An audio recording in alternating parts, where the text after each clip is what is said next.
Is today's movie the goriest film of 2023? If it's not, it's definitely in the running. Welcome to Sick Flicks, where I take a deep dive into the cinematic sewer to help you embrace your inner gore geek. I'm Mike Bracken, aka the Horror Geek, and today we're tackling Lee Cronin's brutally entertaining splatter flick, Evil Dead Rise. Released in 2023, this is another Evil Dead film without franchise face Bruce Campbell. Fede Alvarez's 2013 entry also had no Ash, and it turned out pretty okay, so I've got high hopes for this one. Evil Dead Rise might not have Ash in it, but it does have the Book of the Dead, Deadites, and over 1,700 gallons of fake blood. But enough about that. Can this one slather on enough splatter to earn a coveted 5 barf bag rating? Let's get to the gore and find out. Today's video is sponsored by our friends at Helix Sleep. Their 4th of July sale is running now, and it's a great time to upgrade your mattress. You can get 30% off an Elite or Luxe mattress, plus 2 free pillows, or take advantage of 25% off site-wide. Check out the Helix site for more details. I've had my Helix mattress for over a year now, and I have to say, my sleep has never been better. Over time, I've noticed how much more rested I feel when I wake up. Even almost 18 months later, my Helix mattress still feels as comfortable and supportive as the day I got it. I've even convinced a couple of friends to switch to Helix, and they love it too. Like most people, sleep is really important to me, so I was super excited to partner with Helix for this video. Let me give you a quick rundown of what makes Helix Sleep so special. Helix Sleep makes premium mattresses and bedding that are customized to fit your needs and conveniently shipped right to your door. They offer 20 unique mattresses, including their award-winning Luxe and Ultra Premium Elite collections, the Helix Plus for big and tall sleepers, and the Helix Kids mattress designed for growing bodies and endorsed by child sleep and medical experts. Everybody's different, and Helix knows that, so they made a sleep quiz that matches your unique body type and sleep preferences to the perfect mattress for you. Based on your different sleep positions and firmness preferences, they have something for everyone's unique taste. If you sleep with a partner, you can take the sleep quiz together and find something that's the perfect compromise for both of you. Personally, I'm a back sleeper who likes a firm mattress, and based on my results, Helix matched me with their Twilight Luxe mattress. And let me tell you, it's been amazing. I also upgraded to the Glaciotex cooling cover, which keeps me cool and comfortable while I sleep here in Florida. The Glaciotex cover is a great way to stay cool during these hot summer months. And unlike other brands, Helix mattresses do not contain fiberglass, which can be harmful to your health. Other mattress companies use fiberglass as a flame retardant in their products, but Helix mattresses are free of harmful fiberglass materials. This means you can sleep comfortably knowing there's nothing potentially harmful in your mattress. The best part about all of this is that Helix delivers your mattress right to your door with free shipping in the US. The mattress arrives rolled up in a box and is super easy to set up yourself. If it makes you nervous to buy something you haven't tried, don't worry. Helix has a 100-night sleep trial, so you get more than 3 months to make sure that you love it. Plus, Helix mattresses have a 10-year warranty, and they even offer financing options and flexible payment plans, so a great night's sleep is never too far away. Look, I love my Helix mattress, and I think you would too. If you're looking for a new bed, check out Helix Sleep. Their 4th of July sale is live, and it's the perfect time to upgrade your sleep with 30% off an Elite or Luxe mattress, plus 2 free pillows, or take 25% off site-wide. Click the link below or go to helixsleep.com/horrorgeek to find out more about this limited time offer. Thanks again to our friends at Helix Sleep for sponsoring this video and help us all get a better night's sleep. And now, let's get bloody. Evil Dead cam credits? I like where this is headed. Oh hey, it appears we're about to meet our first character. And here's our second. He's just droning on. Hey, would you mind? I'm trying to read this paperback version of the Necronomicon that I got at Walden Books. Do you kids even remember Walden Books? Christ, I'm old. Cabin establishing shot. And inside the clock is definitely ticking. You could say these flies are like, stick around. You know, because of the fly paper. Looks like someone partied a little too hard and didn't know her limits. She'd probably feel a lot better if she'd taken Z-biotics beforehand. Hey, I know what'll make you feel better. I'll read some passages from this Tibetan Book of the Dead I found out loud. It'll be fun. Oh god, it's Wuthering Heights. That's actually worse. One passage of that thing will make me insane. And hey, Jessica's already memorized the text. The intense horror of my nightmare came over me. Oh yeah, she's looking great. In today's episode of Dancing or Having a Seizure, I think she's actually having a seizure. That might be a show first. And now she's locked in the throat claw. Early JR this week, but as awesome as ever. She's gonna need some Head and Shoulders too, because it looks like she's got a red, itchy scalp. Ah yeah, pee it outdoors, just as God intended. Man, that's the midday sun. I sure hope she remembered sunscreen for her newly exposed scalp. Oh hey babe, look what you did with your makeup. Super hot Night of the Demons thing you got going on. She then gives herself a shave with the drone, and Caleb, ever the meathead, dives in to save her, which is a terrible idea. This reminds me of that video of the guy getting eaten by the tiger shark. The good news is Jess is okay. Well, okay in the sense that she survived the drone to the face. She definitely does not look okay though. And then we get what is without a doubt the coolest title card in show history. Must be a Huey Lewis homage because we're going back in time. Live look at me chugging booze on the can, reevaluating my life choices. Hey, that's not how you do a DNA test. It goes in your mouth. Come on, hurry up, I gotta poop. Great, I got the Rona. Over in another movie, we're doing some soldering. I bet this person has some hot tips to share. Yeah, weirdest vape ever. Cersei Lannister, tattoo artist. Hey, sweet Jay Dilla poster back there on the left. God, I miss Dilla so much. Oh, Jesus, they couldn't get a hand model who could actually scratch for this scene? And just insert your own Brandon Tennell decapitation drop here. Oh God, are these gonna be Chekhov scissors? I do like what they've done with the place. Decorated it in shitty flash art from the shop. And then the doorbell rings. Hi, we're selling magazine subscriptions to fund our Little League team's trip to nationals. Can I interest you in Newsweek? Oh wait, this dude's just gonna shoot his shot. So you, wanna come over and... In your dreams. This kid's a real mop top. Literally. So, big plans tonight? Nah, I've been dying to stay in. And then there's another knock on the door. Who ordered this jump scare?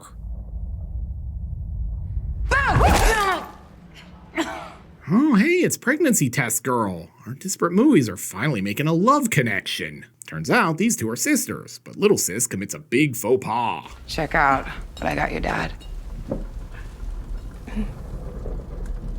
Look at that reaction. You know Dad went out for a pack of smokes and just never came back. Hey, it's also Chekhov's wood chipper. Man, Chekhov's stories would have been a lot cooler if they all had wood chippers in them that came back in the last act. Just saying. And it wouldn't be SoCal if there wasn't an earthquake. Man, these people can't catch a break. Fonda's tree surgery. Is that a nod to Bridget Fonda being in Army of Darkness? And the biggest casualty of this quake? This poor pizza. Press F to pay respects. Oh, and you may notice that was Henrietta's pizza, a nod to Henrietta from the earlier Evil Dead films.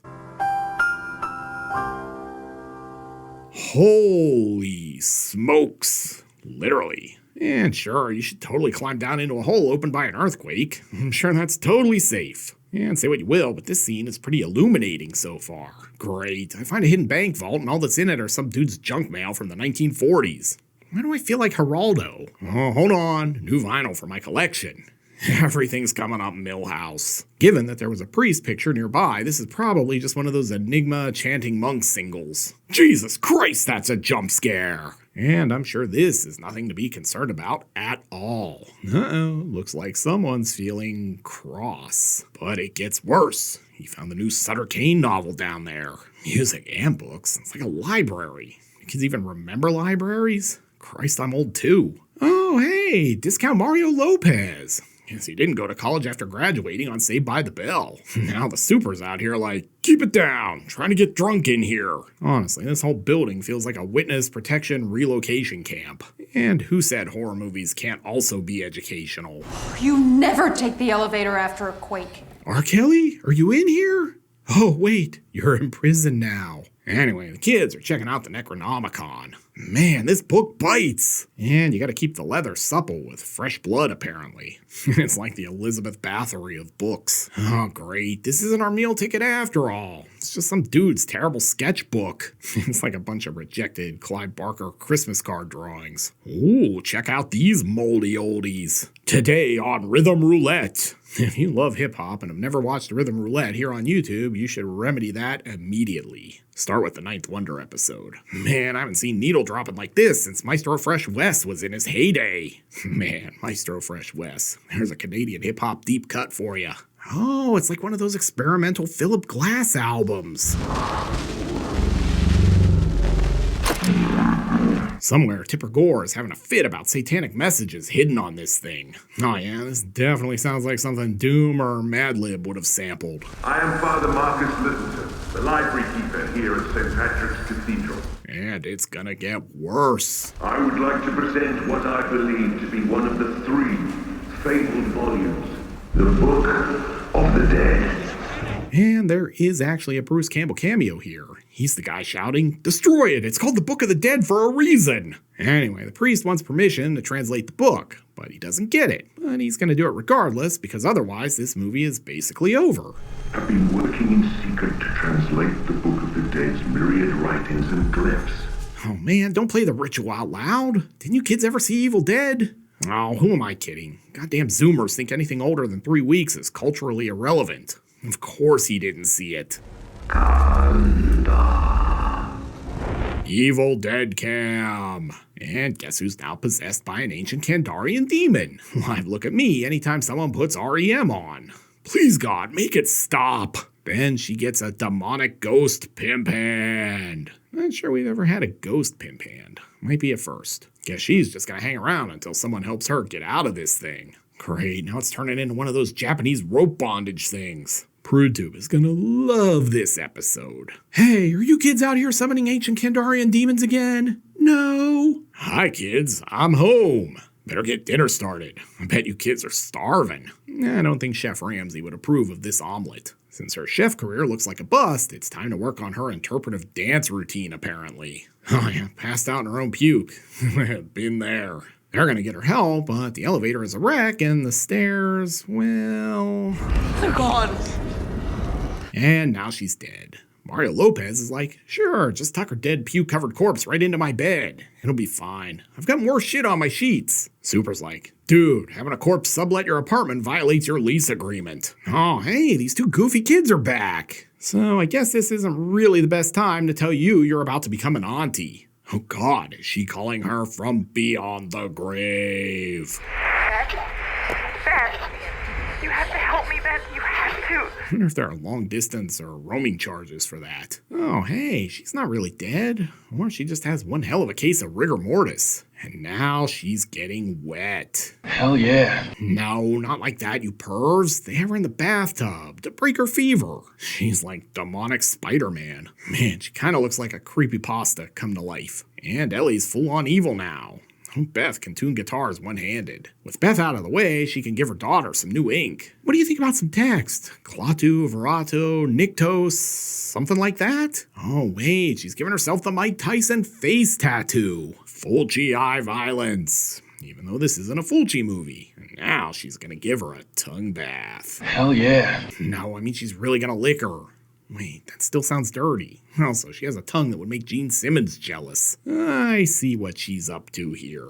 Dude's gonna need a Slick Rick eye patch now. But hey, the good news is they managed to lock her outside of the apartment. This shot is a lot like the one of Jack locked in the pantry in The Shining, by the way. There are a lot of little nods to The Shining in this film. Let me in! I've got the Avon you ordered! Chick must love metal because she's a real headbanger. It's okay though. She might be locked out, but she's got plenty of people to kill out there. And she rips out Mario's throat. But I can't show that because you know how PrudeTube is. Then Bridget says what we're all thinking. Don't you think Mom looks just like one of those pictures from that book? You never should have stolen it. Hey, this is no time for playing the blame game. After things calm down, Bridget is thinking some deep thoughts. How weird is it that being up for something and down for something mean the same thing? And Beth is checking out the book. Dude looks like he's cosplaying Teenage Marshall Mathers or Machine Gun Kelly. And say what you will, but this is a pretty scar-y movie so far. Plus, this book is a real page-turner. Oh yeah, Ebola. It's a terrible way to go.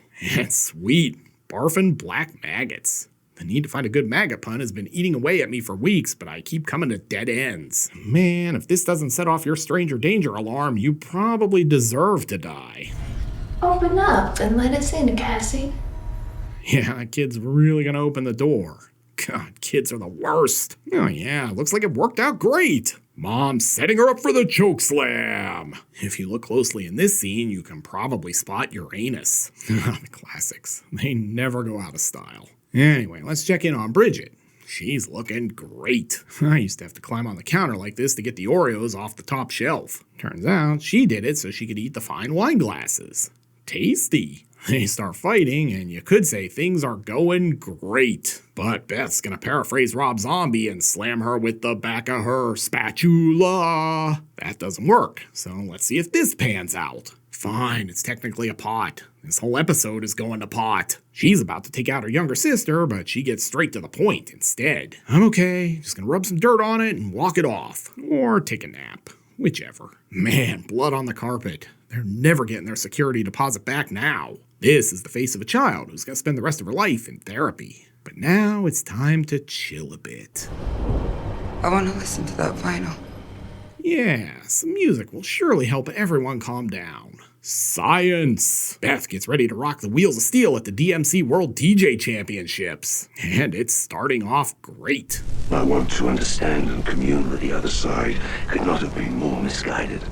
Might have been good to maybe put this as a disclaimer on the first album. Just saying. Oh god, it looks like she's about to eat some cat. Hell yeah. No, this actual cat. Uh-oh, Bridget's not dead. Great, we've got giant squirrels in the attic again. Look out behind you, kid. Definitely gonna have to work on her situational awareness. I will say, I like it when the ghosts are stylish and don't just pick a plain white sheet. I'm about to get stabbed to death by your sister, wrapped up in some bedding. That's some real bullshit. And right in the bicep. He'll never curl in the squat rack again. Honestly, we should do that to anyone who curls in the squat rack. But the good news is the records have some advice on how to stop this problem once and for all. Complete bodily dismemberment. Oh yeah, music to my ears. Here's blood in your eye. But Marshall Mathers here isn't going down without a fight, so he improvises this flamethrower. Yeah, you might as well just call her Alicia Keys now. Oh, hi, Elle. Hey, Chekhov's scissors are back. I knew it. That's a look of sheer joy on her face. Stop. Hammer time. And since that didn't work, let's try the shoddy. But first, jump scare. And before she can blast Ellie once and for all, another jump scare.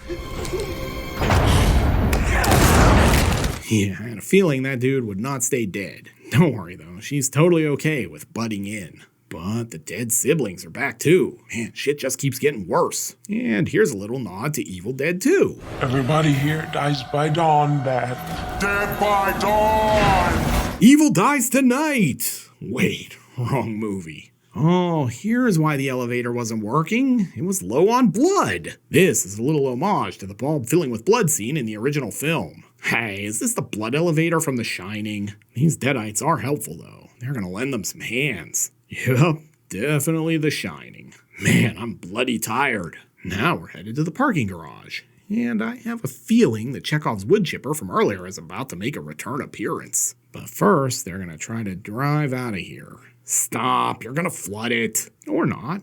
Real shame this wasn't a Delta 88 to tie into the original. So she doesn't flood it, but she does get it stuck. I mean, just keep flooring it. I'm sure that'll work eventually. I mean, that thing's a Buick station wagon. Probably got like a whopping 150 horsepower at the wheels. And here comes the mutated mother of all deadites. Be very quiet. I'm hunting wascally deadites. After some cat and mouse, they make a break for it. But every time the little girl tries to get out, she just gets dragged right back in. It's like the mob. Come give mama a kiss. Looking like a Resident Evil boss, honestly. The Saw is family. Wait, wrong franchise. But maybe they'll attach it to their arm. Oh god, this is like that cartel video. 2 men, 1 chainsaw. Beth looks like she just wandered in from a new French extremity flick, like Inside or Martyrs. And she gets an Ash line. Come get some. Look, she's no Ash. And the deadites are gonna grant her wish. Oh, and here goes Chekhov's wood chipper. Business is about to pick up. You could say this really grinds my gears. But first, it's time to trim the trees. Or deadites. Oh yeah, here we go. This film's climax is wildly splattery, and PruTube will shit a brick over me showing most of it. But trust me, lives up to your hopes and dreams. Blood sprayer! Oh yeah, just like a Slayer song up in here. But the deadites aren't going down without a fight. Hold on! This is a pretty creative use of the chainsaw. Somewhere, Dennis Hopper is nodding in approval. Yeah, this definitely counts as total body dismemberment and a splitting headache. Totally cannot show this at all. Hey, that could have gone worse, right? Oh, I saw that coming. Yeah, better take it, just in case. But hey, remember how the opening happened a day after this? Well, yeah, I feel a swerve ending coming. Who might this be, I wonder? Oh hey, it's Jess from the cabin! And now she's a deadite. Great. Cue credits. So, what have we learned from Evil Dead Rise? Well, that it is possible to take Evil Dead, remove Ash, and still make one fantastically gory and entertaining horror film. It's wild to me that this was a Hollywood production given the amount of splatter in it. I'm still never going to be entirely sold on the idea of Evil Dead minus Bruce Campbell, but this and the 2013 film are good splatter flicks even if they don't feel entirely like the Evil Dead we've all come to know and love. It's just really hard to separate Bruce Campbell from the franchise for me. I'm not holding that against this film, but that's just sort of how I feel. This would still be an awesome film even without the Evil Dead tie-in. But enough about that. Can Evil Dead Rise summon enough Deadites to earn a coveted 5 barf bag rating? Let's go to the gore card. In terms of gross anatomy, holy hell does this one deliver. We're treated to one bit out eyeball, scissors to the face, cheese gratering, eating glass, decapitation, full body dismemberment, the incredible wood chipper sequence, and more. I can't even chronicle all the splatter here. We need multiple gore cards. Because of that, there can be no doubt that Evil Dead Rise fully earns the 5 barf bag rating. This one is a sick and fun little flick. Want to go back and see where it all started? Then be sure to check out my review of the original Evil Dead. You'll find a link here on the screen. I'll meet you over there. Until next time, I'm Mike Bracken, aka the Horror Geek, bringing you all the splatter that matters.